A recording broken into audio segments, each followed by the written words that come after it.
Om Swastiastu. Om Swastiastu. Selamat sore pemirsa, apa kabar Anda sore hari ini? Semoga selalu dalam keadaan sehat. Ya, saya Madi Sukedan Karang kembali hadir dalam Halo Kaptipmas sore hari ini. Pemirsa, operasi Zebra Lempuyang digelar oleh Ditlantas Polda Bali bersama Polres jajarannya di tengah situasi pandemi COVID-19. Dan yang pastinya tentunya ada fokus yang ingin dicapai dalam operasi Zebra Lempuyang 2020 ini sendiri. Dan apa harapan dari pelaksanaan operasi Zebra Lempuyang yang kali ini digelar sekali lagi di tengah pandemi COVID-19 ini sendiri. Nanti kita akan membahasnya bersama dua narasumber yang sudah hadir di studio. Langsung saja saya sapa yang pertama, beliau merupakan Kabag Opsnal Ditlantas Polda Bali. Ada Bapak AKBP DRS Ide Bagus Jembariawan MH. Om Swastiastu, Pak Gus. Om Swastiastu. Punavigator niki. Sehat walafiat astungkara. Selalu sehat nggih dalam menjalankan tugas tentunya. Baik, terima kasih sudah hadir di studio. Terima kasih kembali Pak Sukedan Karang. Dan yang pastinya pada sore hari ini kita pun sudah menghadirkan seorang akademisi Profesor Dr. Iketut Rais Setiabudi SHMS. Om Swastiastu, Prof. Navigator niki, Prof. Astungkara becek-becek. Selalu sehat ya, Prof ya.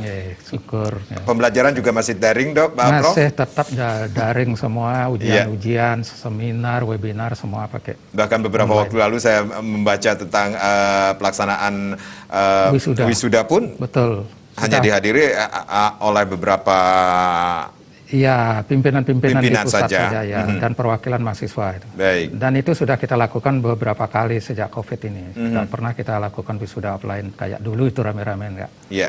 Baik. Terima kasih Prof sudah hadir di studio. Nanti kita akan membahas tentang operasi Zebra Lempuyang 2020 dan bagaimana efeknya terhadap masyarakat pengguna dalam artian mereka yang sering melakukan aktivitas berlalu lintas di jalan raya. Baik, saya ke Pak Gus Jembariawan ini sendiri. Pak Gus, ini operasi Zebra Lempuyang digelar di Ditlantas Polda Bali bersama Polres jajarannya ini sendiri. Berapa lama sudah dilaksanakan operasi Zebra Lempuyang 2020 ini sendiri, Pak Gus?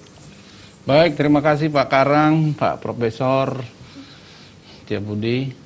Izinkan saya menyapa masyarakat lewat interaktif ini. Saya mewakili Direktur Lalu Lintas Polda Bali pada sore hari ini, bahwasanya untuk diketahui bahwa masyarakat sudah pada mengetahui bahwa mulai pada tanggal 26 Oktober 2020 kemarin, tempoh hari Minggu lalu, seluruh Kepolisian Negara Republik Indonesia di seluruh Indonesia menggelar yang namanya Operasi Zebra. Di Bali kita beri nama Operasi Zebra Lempuyang sandinya, yang pada intinya adalah operasi kali ini sangat berbeda momentumnya dengan operasi Zebra yang tahun lalu, pada tahun 2019. Istimewanya dan perbedaannya adalah bahwa pada masa operasi Zebra ini adalah yang dimana masa pandemi COVID masih mewabah, kita kepolisian Polda Bali melaksanakannya adalah operasi yang bersifat simpatik, humanis dan kemanusiaan. Itu konsepnya.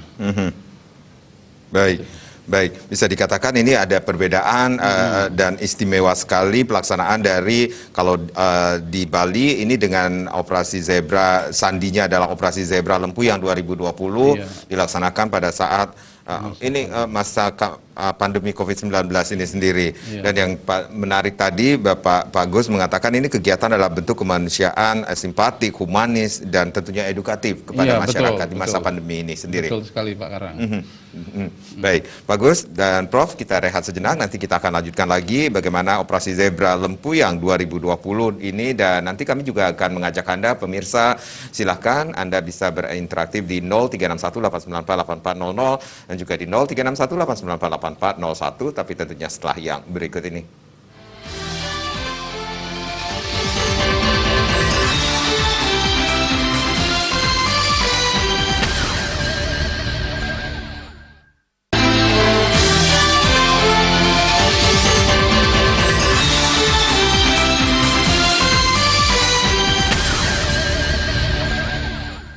Terima Terima kasih Anda yang baru saja bergabung bersama kami di Halo Kamtibmas sore hari ini. Kita masih membahas tentang Operasi Zebra Lempuyang 2020, masih bersama Kabag Opsnal di Lantas Polda Bali, dan hari ini pun kita sudah menghadirkan seorang akademisi, ada Profesor Rais Setiabudi. Saya ke Pak Bagus dulu. Pak Bagus, kalau tadi Pak Bagus mengatakan bahwa ini kegiatan dalam bentuk kemanusiaan simpatik, humanis dan edukatif ini sendiri. Kemudian ada fokus dari Operasi Zebra Lempuyang 2020 ini sendiri yang Pak Bagus katakan ini agak berbeda dari tahun 2019 yang lalu, tahun lalu. Betul sekali, jadi begini, kenapa ini bersifat berbeda sangat sekali dengan operasi tahun 2019 tentang operasi Zebra. Jadi menjadi pertimbangan pimpinan Polri bahwa dalam mengedukasi daripada pemahaman masyarakat di jalan, pemakai jalan misalnya pengendara, jadi protokol kesehatan itu sangat diutamakan untuk keamanan dan keselamatan kesehatan kita dari pandemi COVID. Maka itu operasi ini hanya bersifat kemanusiaan, edukatif dan simpatik, itu tidak ada melakukan penindakan terhadap para pelanggar yang ditemukan di jalan oleh personil Polri, baik itu dengan tilang maupun dengan teguran simpatik, tidak ada. Jadi hanya sifatnya menegur secara lisan untuk memberikan edukasi, pemahaman, pengetahuan terhadap pertama disiplin berlalu lintas dan sekaligus disiplin dalam pemberlakuan mentaati protokol kesehatan itu demi daripada jalannya tindakan kemanusiaan itu oleh Polri di lapangan. Baik, berarti ada fokus pencegahan dan edukasi kepada pengendara pada saat dilaksanakannya Operasi Zebra Lempuyang yang sudah memasuki hari ke-8, 9. Ya. Jadi totalitasnya adalah tindakan preemptif dan preventif. Baik. Jadi kalau dulu tahun 2019 itu kalau di persentase dari 100% itu 20% adalah tindakan preemptif atau penyuluhan, pembinaan, 20% juga preventif, pencegahan melalui tugas patroli. Sedangkan 60%-nya di tahun lalu itu adalah penegakan hukum dengan tilang dan juga teguran. Kalau sekarang 100%-nya adalah tidak ada tindakan tilang dan tidak ada teguran yang bersifat tertulis itu. Jadi diberikan kemudahan yang berkaitan dengan situasi pandemi ini, masyarakat sudah sulit di bidang ekonomi, maka jangan sampai juga kita memberatkan masyarakat dalam penindakan tilang yang mestinya akan bermuara kepada sidang peradilan atas pelanggaran itu dan membayar sidang denda tilang. Jadi kita tidak melakukan itu. Baik. Dari 9 hari pelaksanaan dari Operasi Zebra Lempuyang 2020 dengan tidak adanya penindakan, berbeda sekali dengan pelaksanaan tahun lalu ini sendiri. Berarti apakah pelanggaran juga cukup signifikan menurun? Di Polres yang melakukan atau dengan diadakannya Operasi Zebra Lempuyang 2020 ini sendiri, khususnya di wilayah hukum Polda Bali? Baik Pak Karang, Pak Profesor. Jadi selama 9 hari ini kita mendata. Jadi memang ada sih di sudut desa kampung sana masih ada yang kurang menyadari terhadap disiplin berlalu lintas, disiplin protokol kesehatan. Ada, tapi kita tentu melakukan tindakan peneguran secara lisan dengan menyampaikan melalui pengeras suara atau melalui imbauan-imbauan supaya tidak melakukan pelanggaran. Tapi dengan data yang ada yang masuk pada 9 hari ini, jumlah pelanggaran yang terdata melalui teguran lisan-lisan itu kita hitung ya sampai juga 5.000-an pelanggar secara lisan ditegur oleh jajaran kepolisian, resort, wilayah, Polresta, Denpasar. Itu teguran lisan itu kita datakan juga. Baik. Baik. Berarti tadi Pak Gus mengatakan bahwa di sudut-sudut perkampungan, kemudian berarti ini menandakan bahwa jalur-jalur utama perkotaan ini justru prosentasenya kesadaran mereka berlalu lintas cukup tinggi juga. Ya. Itu mengatakan demikiankah? Ada sih kalau di kota masih ada juga di beberapa tempat yang lewat-lewat itu ya dengan kita lihat juga masih ada pelanggaran yang terjadi, ya ke pasar gitu, selip-selip dia selinap-selenap tidak pakai masker juga ada, masih yang tidak pakai helm juga ada gitu. Mungkin ya menganggapnya hal yang apa kali itu, tidak tahu saya juga, dengan kembali kepada faktor man-nya manusia itu sendiri, yaitu warga itu sendiri memahami dan menyadari. Paling banyak ini sasaran pelanggaran yang ditemui di lapangan. Iya, tapi kalau dilihat dari data yang perbandingan pelanggaran tahun lalu itu pada hari ke-10 itu mencapai 9 ribuan pelanggaran yang ditindak.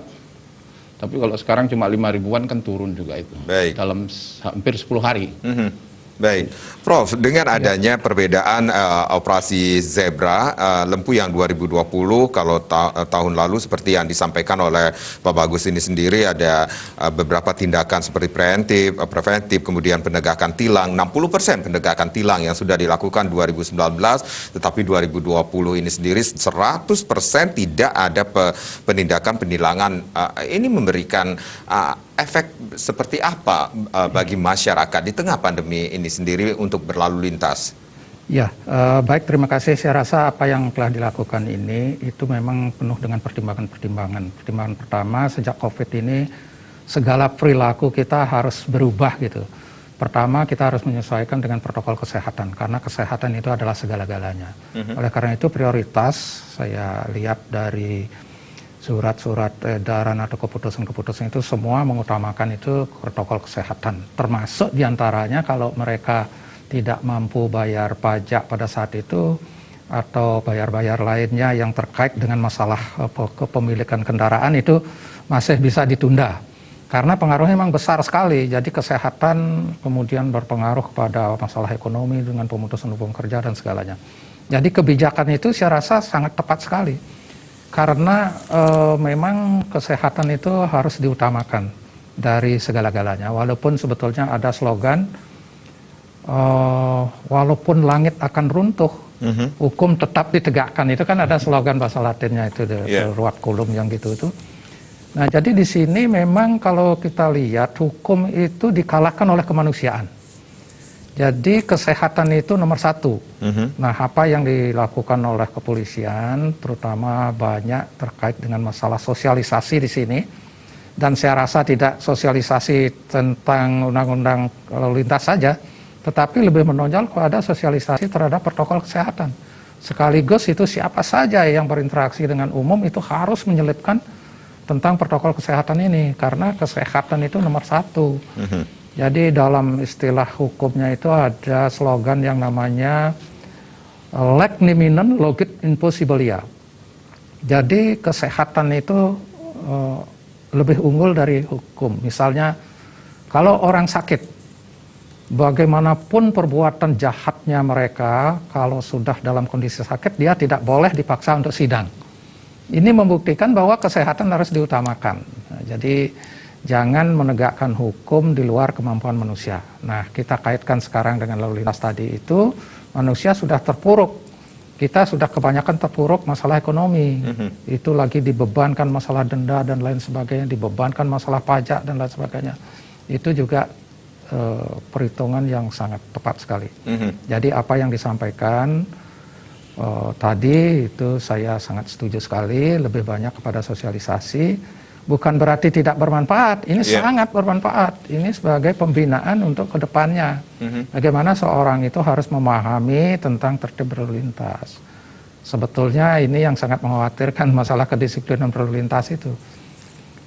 Disiplin berlalu lintas itu sebetulnya nomor satu ya, karena mengisi kekosongan-kekosongan hukum dalam bidang berlalu lintasan itu tidak cukup hanya pada peraturan perundang-undangan saja. Kekosongan-kekosongan ini harus diisi dengan disiplin berlalu lintas. Disiplin berlalu lintas ini harus dijalankan dengan sopan santun berlalu lintas. Jadi dengan adanya kedisiplinan dan sopan santun berlalu lintas, ini berarti sangat membantu sama-sama siapapun mereka yang pengguna jalan itu sudah mewujudkan ketertiban sesuai dengan apa yang diinginkan oleh hukum. Hukum itu menginginkan satu ketertiban, kedua ketentraman. Kalau sudah tertib, nah, pasti terwujud ketentraman. Jadi ketentraman itu artinya tidak ada kekhawatiran. Baik. Kalau orang-orang yang berlalu lintas itu sudah tidak tertib, sudah tidak disiplin, sudah tidak mengenal sopan santun, wah ini sudah berarti tidak sesuai dengan tujuan hukum. Tidak ada kedamaian berlalu lintas. Jadi kita berlalu lintas itu sebetulnya harus merasa tidak khawatir gitu. Karena memang kalau kita berlalu lintas tanpa disiplin, tanpa sopan santun, nah ini mengkhawatirkan bagi semua pihak, tidak hanya pada semua di jalan itu merasa khawatir. Coba kalau ada ugal-ugalan itu, kalau kita lihat ada sopir truk ugal-ugalan itu, waduh luar biasa. Yang kebut-kebutan di jalan. Nah saya baca terakhir itu, saya lihat di TV itu yang menggunakan moge itu, aduh masa seperti sekarang ini udah kayak gitu ini, di mana perasaan itu loh.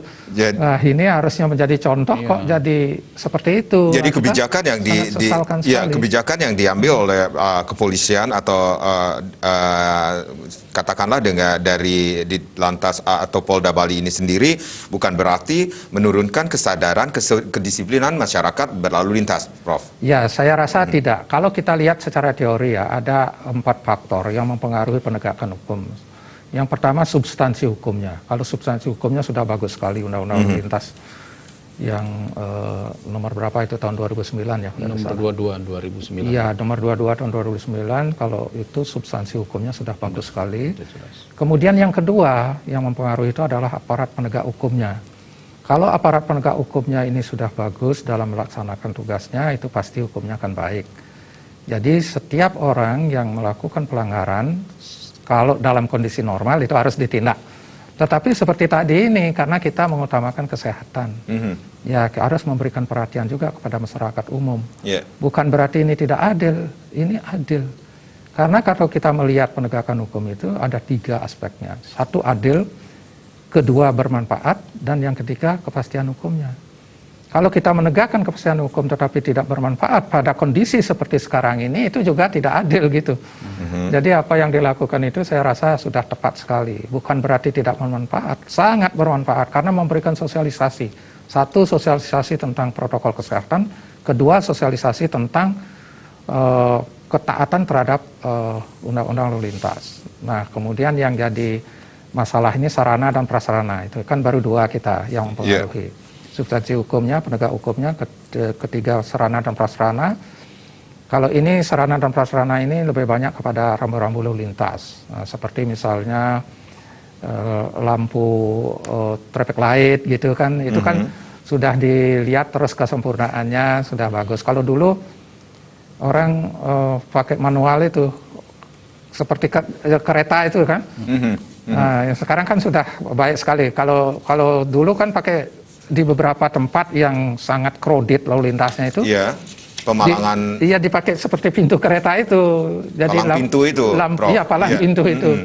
Sekarang kan sudah bagus lampu. Mungkin kedepannya juga tidak perlu polisi jaga karena harus menggunakan sistem digital. Sewaktu-waktu dipanggil saudara melanggar, perlihatkan gambar itu ya. Jadi itu dari aspek hukumnya juga legal. Nah ini prasarana dan prasarana itu saya lihat di mana gangguan-gangguan lalu lintas itu sudah jelas. Bahaya, jalan tikungan itu sudah lengkap sekali. Jadi sudah bagus sarana. Nah yang ketiga ini yang saya cukup berikan perhatian, yaitu budaya hukum masyarakat ini. Terutama budaya hukum berlalu lintas ini. Yang saya katakan tadi ini, kita ini nampaknya tidak begitu disiplin gitu. Nah, jadi disiplin itu kan dalam bahasa Latinnya disiplina, itu artinya belajar. Jadi kalau kita disiplin itu terus belajar untuk berdisiplin dalam menghadapi situasi itu. Nah, sekarang ada COVID seperti ini, disiplin kesehatan yang utamakan. Kemudian turun ke jalan, disiplin berlalu lintas. Saya rasa itu. Baik, baik Prof dan Pak Bagus, kita rehat kembali. Pemirsa jangan kemana-mana, di sesi berikutnya silakan Anda yang ingin berpartisipasi di 0361-894-8400 dan juga di 0361-894-8401. Sekali lagi topik kita adalah Operasi Zebra Lempuyang 2020 masih menjadi topik kita di sore hari ini di Halo Kamtibmas. Kami akan kembali sesaat lagi.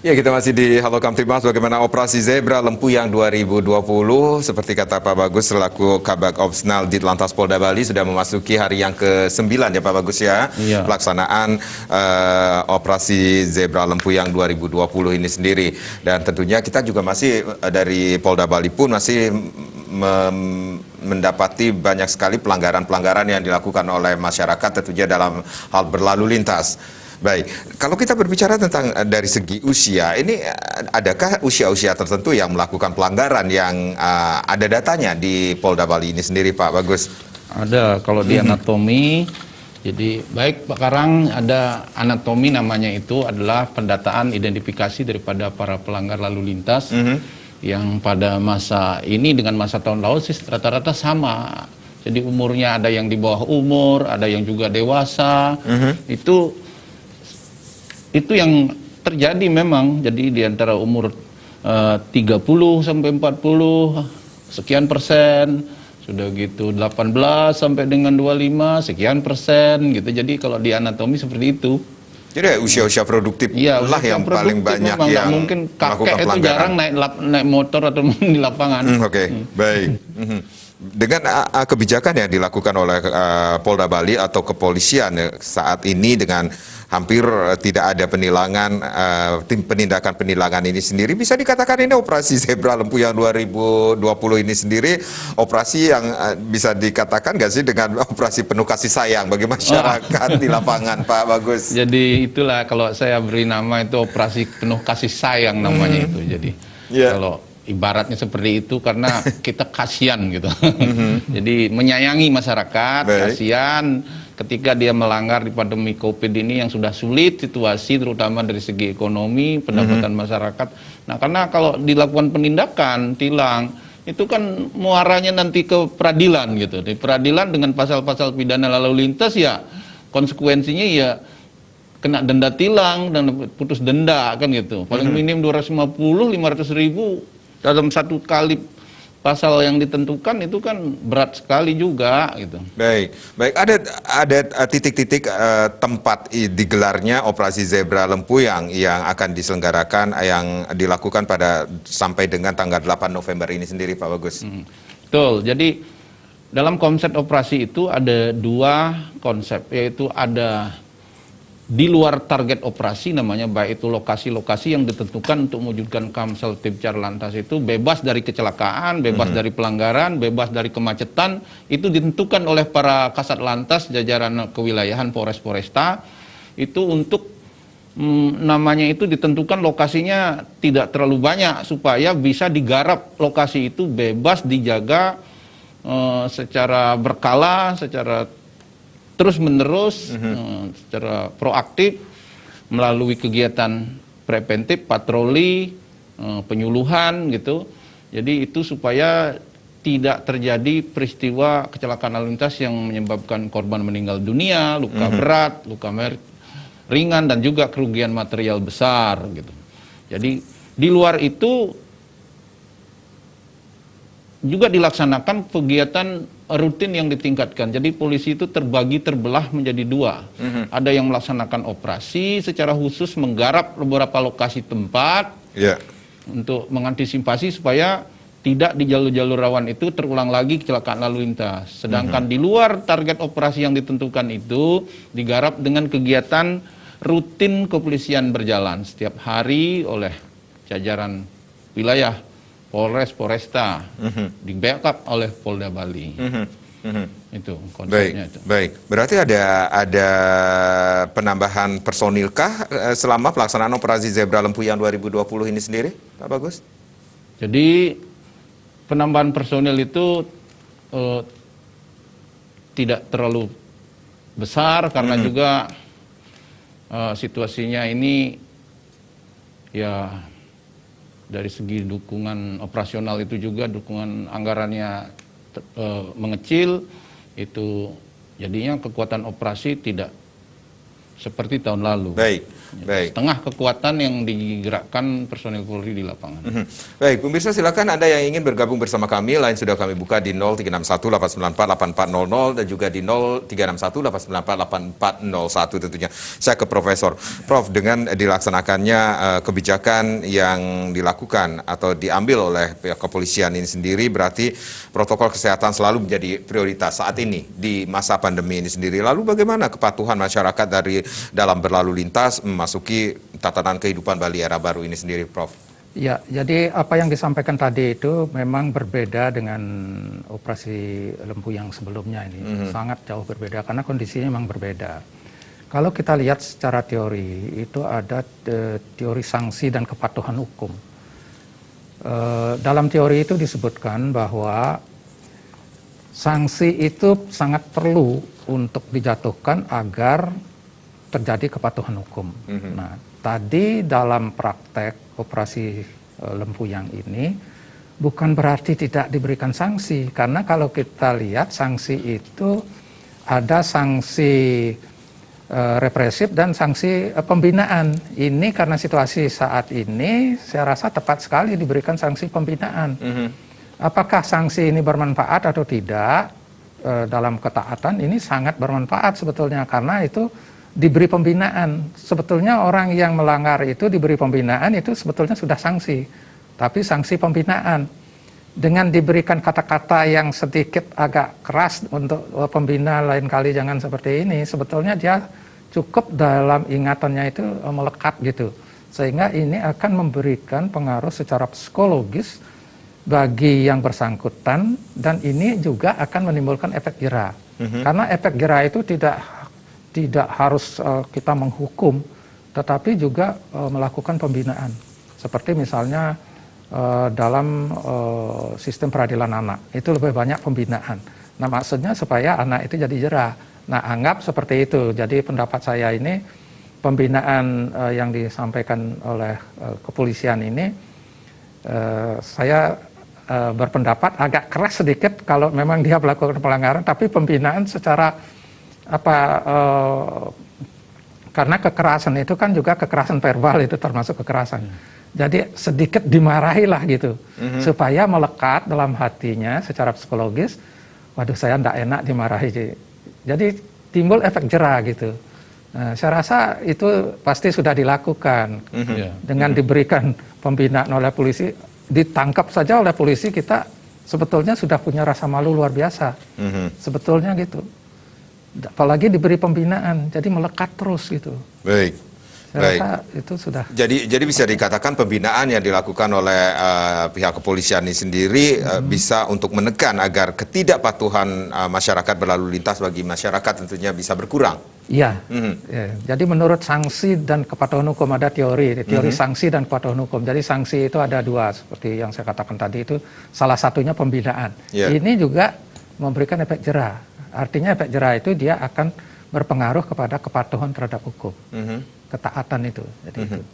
Saya masih ingat dengan apa yang Prof sampaikan, bahwa menurut Prof hasil survei mengatakan 30% kurang disiplin dalam berlalu lintas. Nah, dalam situasi pandemi ini sendiri, ini prosentasenya cukup meningkat lagi kah atau malah berkurang, Prof?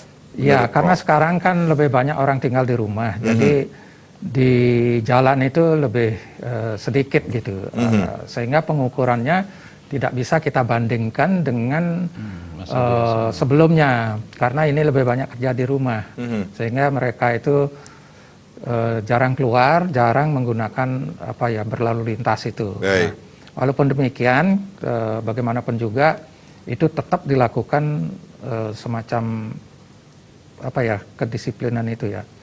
Jadi dalam hal ini pengawasan di kepolisian. Seperti misalnya pagi-pagi itu polisi sudah ada itu sangat memberikan rangsangan psikologis yang luar biasa. Begitu lihat polisi, mereka takut untuk macam-macam. Nah, walaupun berdiri saja di situ itu sudah sangat memberi rangsangan, namanya itu rangsangan psikologis. Jadi ada teorinya itu, jadi psikologi sesuang gitu. Makanya dulu pernah ada siapa punya ide itu waktu Kapolri itu buat polisi dari beton. Nah tapi kan masyarakat sudah tahu itu polisi beton itu. Tidak perlu ditakuti. Iya, tidak perlu. Jadi ini sekarang memang benar-benar polisi dikerahkan itu. Waduh, ini luar biasa ini. Ya sangat besar pengaruhnya untuk kedisiplinan berlalu lintas itu. Oke, baik. Pak Bagus, seperti kata Pak Profesor, pembinaan sangat dibutuhkan sekali saat ini dan yang pastinya pendekatan humanis seperti apa sih yang dilakukan oleh kepolisian terhadap mereka yang melakukan pelanggaran pada saat berlalu lintas ini sendiri dalam situasi pandemi COVID-19 ini, Pak? Woi, kita jadi gini Pak Karang, Pak Profesor, jadi kita pakai jurus turun ke lapangan terus ini, ke pasar, ke tempat ramai-ramai, di mall-mall yang ada datang itu kita itu menerjunkan anggota, memberikan sentuhan-sentuhan pengetahuan, edukasi, sosialisasi, tidak pakai tidak pakai masker, gitu, pakai masker, pasang stiker di mana-mana. Sekarang ini kita ini sudah hampir dalam kurun waktu 9 hari memasang stiker untuk menyampaikan informasi supaya pakai masker di kendaraan roda 4, roda 2 itu sudah mencapai 80.000 stiker kita sebar, kita pasang secara humanis kepada para pemakai jalan, kendaraan roda 2, roda 4 itu semua kita pasangin stiker bertuliskan ayo pakai masker. Itu tugas kerja polisi dan rekan-rekan gabungan, juga ada tim justisi Pemprov juga begitu, melakukan kegiatan setiap hari di tempat-tempat keramaian di seluruh wilayah itu dikomandani oleh atau dikoordinir oleh Pemprov atau Pemda melalui tim justisinya, operasi Amanusa namanya itu sudah berjalan tiap hari untuk memberikan sentuhan-sentuhan sensitif dan sentuhan-sentuhan benar, berlaku sehat, berlaku benar, berlaku baik, disiplin dalam protokol kesehatan, dan disiplin berlalu lintas itu menjadi topik utama kita sebenarnya. Jadi intinya mengajak disiplin berlalu lintas kah, berdisiplin memakai masker kah, gitu. Itu yang model-model gitulah semua kita lakukan di lapangan oleh jajaran kepolisian secara seluruhan, baik melalui pedesaan adakan Babin Kamtibmas itu. Ya. Baik. Adakah dari pihak kepolisian juga membentuk satuan petugas operasi Zebra Lempuyang 2020 ini sendiri, Pak Bagus? Tentu, itulah dibentuk Satgas karena setiap operasi harus ada satuan tugas namanya, satuan tugas kerja operasi. Satgas itulah yang menggerakkan bekerja selama pelaksanaan digelar operasi Zebra Lempuyang itu sampai nanti berakhir pada tanggal 8 November yang akan datang. Satgas-satgas itu semua bergerak dan bekerja dengan pola waktu yang sudah ditentukan. Jadi bisa dikatakan juga ini peran Babin Kamtibmas sangat diperlukan dalam meningkatkan kedisiplinan masyarakat berlalu lintas di pedesaan. Iya, di kota, di desa yang ada semualah, sampai di kota ada Babin Kamtibmas juga di perkotaan. Baik. Sebagai lini terdepan lah. Baik, Pak Bagus, Prof, kita rehat kembali pemirsa, jangan kemana-mana. Di sesi berikutnya silakan Anda yang ingin bergabung bersama kami, kami buka kembali nanti di 036189484400 dan juga di 0361894841. Bagaimana operasi Zebra Lempuyang 2020 masih menjadi topik kita di Halo Kamtibmas. Kami akan kembali, tapi tentunya setelah yang berikut ini.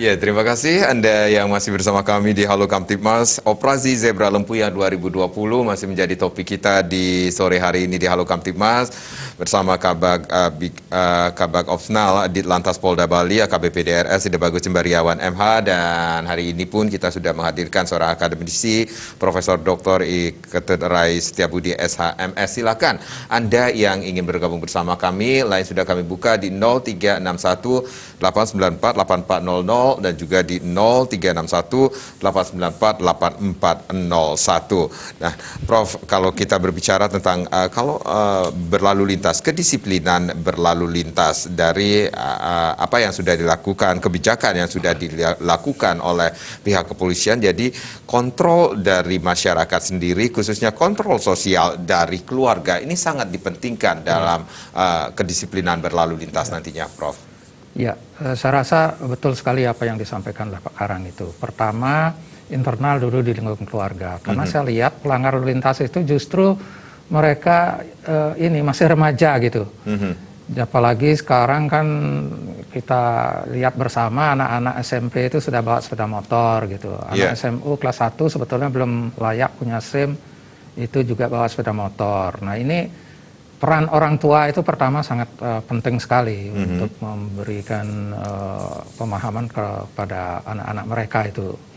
Dan justru kecelakaan lalu lintas kalau tidak salah datanya itu kebanyakan umur-umur yang masih muda barangkali. Nah, ini satu hal yang menjadi perhatian terhadap pemetaan dari pelanggarnya sendiri. Itu kenapa itu bisa terjadi. Jadi peran orang tua ini sangat penting sekali, karena banyak orang tua yang justru menganjurkan anaknya untuk bawa sepeda motor supaya dia tidak nganter lagi. Padahal kalau itu terjadi, kita bicara masalah hukum pidana ini, mohon maaf, ini yang menganjurkan itu juga kena itu. Mereka yang menganjurkan itu kena kena hukuman gitu. Nah, inilah yang perlu kita perhatikan kepada orang tua. Kemudian di sekolah sangat penting sekali. Ada penelitian di mana itu dilakukan bahwa di sekolah itu kan ada guru BP itu. Nah, peranan guru BP ini sangat penting sekali terhadap sosialisasi tentang kelalu lintasan. Ini ada dosen yang meneliti ya, tapi bukan di Bali, ini saya lupa namanya. Saya pernah baca hasil penelitiannya. Ternyata ini sangat efektif guru BP-nya untuk memberikan sosialisasi berlalu lintas kepada anak-anak SMU terutama. Karena anak-anak SMU ini cukup banyak pelanggaran-pelanggaran. Dan mereka itu kan maklum masih remaja itu, mereka itu agak malas ya. Jadi dari penelitian itu saya baca, kenapa mereka melakukan pelanggaran? Karena mereka agak tidak bisa ngatur waktu, telat dari rumahnya gitu. Untuk mengejar waktu sekolahnya itu mereka ngebut dan lain sebagainya, sehingga terjadi kecelakaan, terjadi pelanggaran, lupa bawa SIM, lupa bawa helm. Nah, sekarang sebetulnya memang ada tugas berat dari polisi, itu ada tambahan tugasnya ini untuk menegakkan protokol kesehatan, dan justru itu diutamakan. Nah, disinilah peran yang sangat penting itu sebagai menegakkan ketertiban. Seperti disampaikan tadi itu ada Babinsa sebagai Babinsa sebagai ujung tombak di masyarakat, itu harus diaktifkan betul itu untuk memberikan sosialisasi dan pengawasan, kontrol. Jadi kalau di situ sudah kuat di lapangan, jadi ujung tombaknya ini, saya rasa akan sangat baik sekali. Baik, khususnya dari Ditlantas Polda Bali ini sendiri, sosialisasi juga masih tetap dilakukan, Pak Bagus, walaupun pada saat pandemi COVID-19 ini sendiri, bagaimana pentingnya disiplin, kesadaran yang cukup tinggi untuk berlalu lintas di masyarakat, khususnya bagi generasi milenial nih. Iya, betul sekali. Jadi kita mengunggah dengan perilaku-perilaku yang kita gugah itu supaya benar-benar masyarakat, bagaimana ya istilahnya, mereka menyadarkan mereka, mensadar-sadarkan mereka, para pemakai jalan yang belum sadar, supaya memperhatikan pakai masker, pakai helm sebagai wujud tertib, budaya tertib berlalu lintas. Terlihat bagaimana di kampung, di desa itu semua taat dengan peraturan perundang-undang lalu lintas, terutama tidak memakai helm itu salah satu perwujudan yang sangat kelihatan. Tidak tertibnya warga kita itu memakai kendaraan di jalan, di sudut kota, di perkampungan, mau ke pasar, mau ke tempat mana, itu kelihatan bahwa kita Bali, sebagaimana konsep Bapak Kapolda Bali dalam Komander Ruiz beliau memimpin Bali di bidang kepolisian ini, mewujudkan Bali itu menjadikan budaya tertib berlalu lintas melalui menyentuh masyarakat, tokoh agama, tokoh adat, sekolah dan lain sebagainya. Itu kita sampaikan pesan edukasi itu kepada beliau-beliau itu sebagai warga masyarakat yang bisa menggerakkan warga untuk tertib gitu. Baik, ada Pak Ketut dari Tampak Siring yang sudah bergabung sore hari ini. Om Swastiastu, selamat sore Pak Ketut. Om Swastiastu. Nggih, lurus Pak Ketut. Sekarang Nggih, lurus.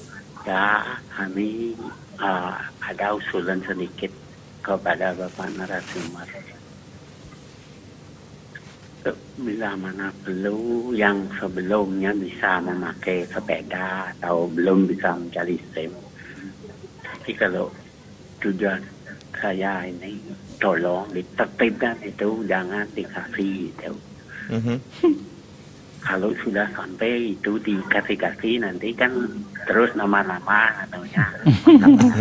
Kental sekali ini semeton saking. Tolong jangan dipikir bapaknya jangan dipikir bapaknya katanya. membina. Jangan itu menyerah-nyerah, itu bikin masalah jadi. Baik. Ya ada saya lihat yang pakai pakaian adat itu sebenarnya sejauh mana itu anunya jaraknya yang bisa memakai pakaian adat itu tidak memakai helm. Nggih. Baik, ini kemanten Pak Ketut nggih dari Tampak Siring Gianyar ini ada masukan. Nggih. Suksema Pak Ketut dari Tampak Siring. Nggih. Pak Bagus. Terima kasih Om Swastiastu Pak Ketut Tampak Siring. Kami sebagai aparat sangat mengapresiasi kepedulian Bapak pertama dengan meneliti beberapa di kampung mungkin di tempat Bapak sendiri itu terlihat anak-anak yang di bawah umur membawa sepeda. Bapak mengisyaratkan supaya petugas tegas, jangan dikasih kelonggaran. Itu sebenarnya benar sekali adanya. Kalau pada saat tahun 2019 operasi ini sangat kita sasar itu. Sangat kita sasar, yaitu pelanggaran anak di bawah umur yang juga melawan arah arus lalu lintas, tidak memakai helm. Itu domain kita untuk menegakkan perilaku itu dalam penegakan hukum di dalam operasi Zebra tahun 2019. Nah, di operasi ini sudah kami tegaskan tadi di awal bahwa kita kemanusiaan, kita masih juga melihat di lapangan apa yang Pak Ketut sampaikan itu benar adanya mungkin ditemukan. Nah, pada saat ini kami masih, mohon maaf, masih belum melakukan tindakan tegas itu. Nah, mari kita sama-sama, kalau mungkin di luar daripada warga itu ada di situ tidak mungkin. Karena anak-anak yang melakukan pelanggaran di kampung itu hanya di seputaran sana saja, bawa sepeda, ya hitung-hitungannya ngintip-ngintip polisi juga. Jadi seperti ibaratnya tikus sama kucing, siapa yang tikus, siapa yang kucing gitu. Jadi akhirnya kalau polisi sudah jadi kucing, pengendara jadi seperti jadi tikus, ya saling sembunyi-sembunyian, intip-intipan itu. Begitu polisi mau datang, ada dilihat, dia langsung serp ke lorong-lorong kemana, ke tempat-tempat yang bisa terhindar dari pantauan. Nah, itulah yang terjadi sejatinya ketika juga polisi tidak pernah menemukan banyak pelanggaran model itu karena dia begitu jarak polisi dilihat dari mengendara jarak 50, dia sudah ada, bagaimana Profesor tadi bilang, udah ada refleks psikologi ketakutan, akhirnya dia menghindar. Mana mungkin polisi akan mendapatkan untuk menindaknya, kecepatan hilang dia. Itu yang mesti orang tua atau bapak ibunya kami libatkan untuk itu. Jadi edukasi melalui sekolah-sekolah, kalau dulu tahun 2019 sekolah masih kita bisa sentuh, kalau sekarang karena daring-daring tidak bisa kita sentuh, tapi juga kami lakukan daring-daring perilaku sosialisasi itu melalui daring juga disampaikan. Nah, terkait dengan apa tadi yang terkait dengan yang memakai pakaian adat ini masih terlalu, ya selalu juga menjadi bahan pertanyaan. Terima kasih sekali lagi. Mungkin dengan pertanyaan Pak Ketut ini, warga Bali masih menjadi sadar bahwa ketentuan penggunaan pakaian adat itu bukan domain untuk dibenarkan di Bali. Bukan leg spesialis, tetapi itu merupakan suatu, kalau mengendarai sepeda motor juga melanggar dalam persyaratan tidak menggunakan helm. Nah, sadar-sadarnya warga masyarakat kita itu sudah memahami sebenarnya itu. Nah, mari kita tegaskan, yakinkan bahwa penggunaan helm itu adalah bukan apa-apa, merupakan suatu ketentuan yang diatur dalam Undang-Undang Lalu Lintas itu. Sedangkan memakai udeng tidak diatur dalam undang-undang itu.